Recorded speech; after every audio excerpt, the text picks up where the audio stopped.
Propose de corriger l'exercice 20 en vidéo, qui est un exercice classique, résolution d'une équation du second degré, mais à coefficient complexe. Alors, dans notre exercice 20, on voit AZ carré, et le nombre A, c'est I. On voit plus BZ, et B, c'est donc 2I. Et on voit plus C, où C est le nombre complexe moins 1 plus I.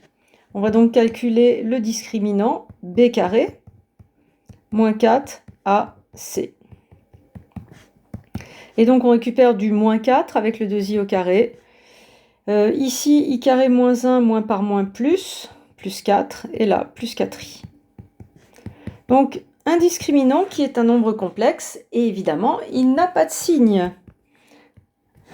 Donc, on va chercher dans le théorème la formule. Quand le discriminant est non nul, donc on n'a plus besoin de regarder le signe, eh bien notre équation, ici, P2Z égale à 0, elle a deux solutions différentes dans C. Et pour formuler les solutions, je vais avoir besoin des racines carrées complexes de delta. Vous devez avoir compris, grâce aux précédentes vidéos, que écrire racine de delta comme ça, radicale de delta, ça n'a aucun sens. Parce que ça, il faut absolument que là, on ait du réel positif. Sinon, ça n'a aucun sens d'écrire ça. Donc on ne peut pas écrire racine de 4i. Aucun sens. On doit calculer les racines carrées de delta. Ici, c'est facile à observer. J'observe que delta, eh bien, c'est 4 EIpi sur 2. Et donc, ça fait 2 EIpi sur 4 carré.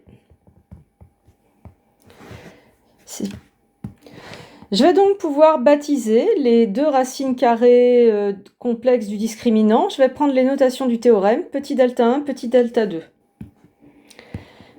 Et ça va donc nous donner, en forme trigo, 2 EIpi sur 4, et en forme algébrique, racine de 2 plus i racine de 2 pour petit delta 1, et l'opposé pour petit delta 2, qui sont les racines carrées complexes de delta, comme dans mon théorème. Et après, pour produire les solutions de l'équation P2Z égale à 0, eh bien, j'ai plus qu'à utiliser la formule moins B plus delta 1 sur 2A, moins B plus delta 2 sur 2A. Et finalement, vous voyez, cette formule, c'est la généralisation de ce que vous avez appris. Moins B plus une des racines carrées de grand delta sur 2A, moins B plus la deuxième racine carrée de grand delta sur 2A. Il ne faut pas perdre de vue ce qu'on cherchait à faire. Nous, on cherchait les solutions de l'équation P2Z égale à 0. Il y en a deux comme annoncé dans le théorème. Z1 égale moins B. Donc je vous rappelle que B, j'avais observé, c'était 2i. Moins 2i plus mon petit delta 1, racine de 2 plus i racine de 2, sur 2a, c'est-à-dire sur 2i.